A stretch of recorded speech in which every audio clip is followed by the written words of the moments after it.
नमस्कार, मेरा नाम माधुरी गुप्ता है, associate professor in political science.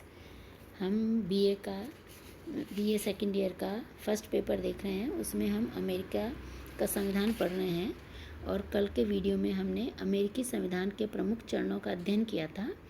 उसमें उसके 4 चरण थे: उपनिवेशीकरण, उपनिवेशों की स्वतंत्रता, राज्यमंडल और नए संविधान का निर्माण।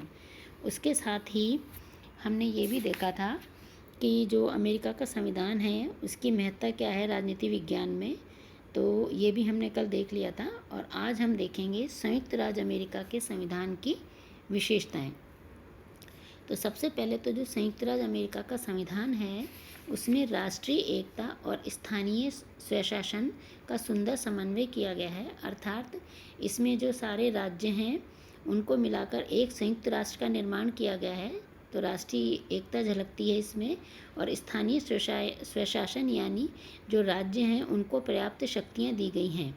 तो कहने का अर्थ है राष्ट्रीय एकता व स्थानीय स्वशासन का सुंदर समन्वय है, और इसी कारण यह संविधान आंतरिक गड़बड़ियों व बाह्य आक्रमणों के विरुद्ध ढाल बनकर खड़ा रहा। कि आंतरिक गड़बड़ियाँ यानी यहाँ पर कई विद्रोह भी हुए, गृह युद्ध भी हुआ और बाह्य आक्रमण भी हुए, लेकिन इस संविधान ने उसका डटकर मुकाबला किया।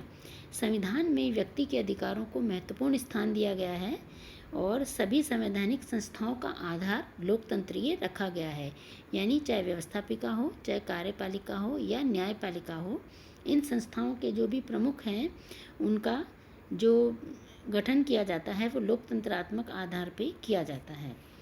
आज हम इनकी विशेषताएं देखेंगे इस संविधान की। और सबसे पहली विशेषता है लिखित एवं संक्षिप्त संविधान।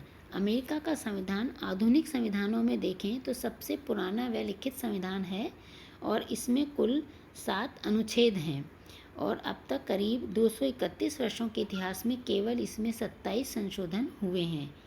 यह संविधान अत्यंत ही संक्षिप्त है, छोटा है, और इसके जो पृष्ठ हैं वो करीब 40 से भी कम है, यानी हम इसको आधे 1 घंटे में ही पढ़ सकते हैं।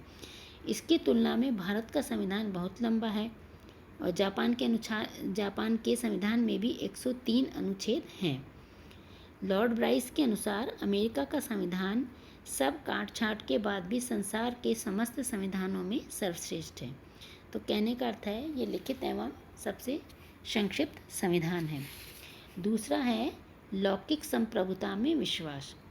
अमेरिका के संविधान निर्माताओं का लोकतंत्र में पूर्ण विश्वास था, इसीलिए संविधान की प्रस्तावना में भी ये कहा गया है कि हम संयुक्त राज्य अमेरिका के लोग शक्तिशाली संघ बनाने, न्याय स्थापित करने, सामान्य प्रतिरक्षा की व्यवस्था करने एवं अन्य कार्यों के लिए, अन्य लोक कल्याणकारी कार्यों के लिए और अपनी संतति की स्वतंत्रता की रक्षा के लिए संयुक्त राज्य अमेरिका के लिए हम संविधान को बनाते हैं। इस प्रकार हम देखें तो अमेरिका के संविधान में जनता की प्रभुसत्ता को स्पष्ट स्वीकार किया गया है, यानी संविधान का आधार जनसत्ता है और राज्य की अंतिम शक्ति जनता के हाथों में है। जनता ही संप्रभु है, संविधान पूर्णतः जनतंत्रीय है। और साथ में ये है कि अब्राहम लिंकन के शब्दों में यदि हम कहें तो अमेरिकी सरकार जनता की, जनता के द्वारा और जनता के लिए सरकार है। जब भी हम लोकतंत्र की बात करते हैं तो अब्राहम लिंकन का ये कोटेशन है, ये उदाहरण के तौर पे हमेशा कहा जाता है, government of the people, by the people और फॉर द पीपल, यानी जनता की, जनता के द्वारा और जनता के लिए सरकार। अगला है गणतंत्रात्मक शासन। अमेरिका में गणतंत्रीय शासन प्रणाली है जिससे अभिप्राय है कि वहाँ कोई भी पैतृक राजा या रानी नहीं है। राज्याध्यक्ष एवं शासन का जो सर्वोच्च अधिकारी है, जिसे हम अमेरिका में राष्ट्रपति कहते हैं, जो जनता के द्वारा चुने हुए प्रतिनिधियों द्वारा निर्वाचित किया जाता है।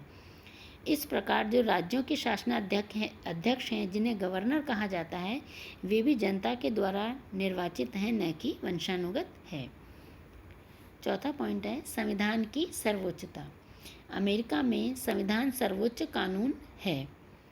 राष्ट्रपति, कांग्रेस और चाहे सर्वोच्च न्यायालय हो, सभी संविधान के अधीन है और अमेरिका के जो संविधान का अनुच्छेद 6 है उसमें भी ये कहा गया है कि यह संविधान और इसके द्वारा बनाए गए सभी कानून तथा संयुक्त राज्य अमेरिका के प्राधिकार के अधीन की हुई सभी संधियां या जो भविष्य में की जाएंगी देश का सर्वोच्च कानून होगा और प्रत्येक राज्य में न्यायाधीश भी उससे बाध्य होंगे। तो इससे स्पष्ट है कि वहाँ संविधान सर्वोच्च है और चाहे राष्ट्रपति हो, चाहे कांग्रेस हो, चाहे सर्वोच्च न्यायालय हो, वो सब उसी के अधीन रहेंगे। अगला है कठोर संविधान।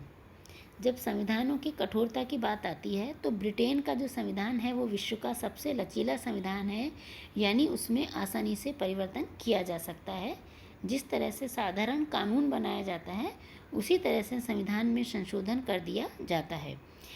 इसके विपरीत अमेरिका का संविधान विश्व का सबसे कठोर संविधान है और इसी कारण इसमें संशोधन की प्रक्रिया जटिल होने के कारण 231 वर्षों के इतिहास में केवल इसमें 27 संशोधन हुए हैं और उसमें भी केवल प्रथम 10 संशोधन तो जब संविधान का निर्माण किया गया था उसी समय अधिकारों की व्यवस्था के लिए किए गए थे। तो यानी 221 वर्षों के इतिहास में केवल इसमें देखें तो 17 संशोधन हुए हैं और कुल मिला के 27 संशोधन हैं। अमेरिका के संविधान में संशोधन विधि यह है कि कांग्रेस के दोनों सदन 2/3 बहुमत से संशोधन के प्रस्ताव को पास करें तथा जो भी राज्यों के 3/4 विधानमंडल उसका समर्थन करें। ये तो प्रथम विधि है। और संविधान के संशोधन की जो दूसरी विधि है वो इससे भी अधिक जटिल है। उसमें 2/3 राज्यों के विधानमंडल कांग्रेस से संशोधन की प्रार्थना करें और ऐसी प्रार्थना पर कांग्रेस एक कन्वेंशन बुलाएगी। यह कन्वेंशन संविधान में एक संशोधन का प्रस्ताव पारित करेगी और यदि ये प्रस्ताव 3/4 राज्यों में कन्वेंशन द्वारा स्वीकृत कर लिया जाए तो संविधान में संशोधन हो जाएगा। चूँकि दूसरा तरीका और भी अधिक जटिल है इसीलिए 21वें संशोधन को छोड़कर शेष सभी संशोधन के लिए पहला तरीका अपनाया गया। तो इसीलिए इसमें संशोधन करना बहुत कठिन कार्य है, इसलिए इसे कठोर संविधान कहा गया है। अगला है छठा, संघात्मक शासन प्रणाली। अमेरिका में संघात्मक शासन प्रणाली है।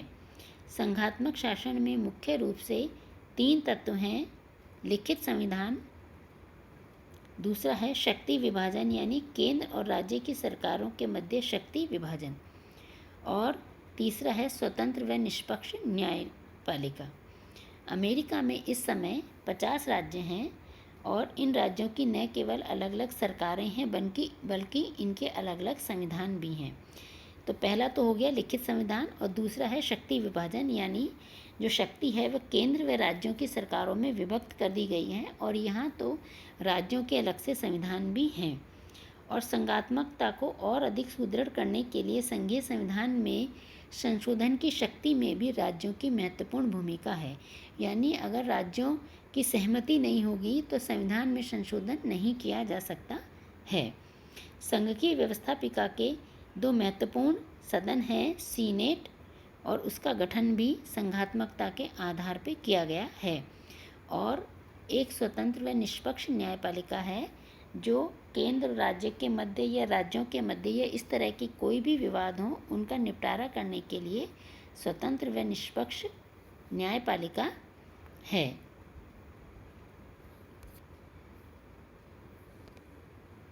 आगे है अध्यक्षात्मक शासन प्रणाली। अमेरिका के संविधान निर्माता देश में एक ऐसी शासन व्यवस्था चाहते थे कि जो प्रजातांत्रिक भी हो, साथ में सशक्त हो, स्थायी हो और मजबूत हो। इसीलिए उन्होंने संघात्मक शासन प्रणाली की स्थापना की। देश की जो कार्यपालिका शक्ति है वो राष्ट्रपति में विद्यमान रहती है और साथ ही यह भी व्यवस्था की गई है कि वह यानी कांग्रेस या संसद के प्रति उत्तरदायी नहीं है।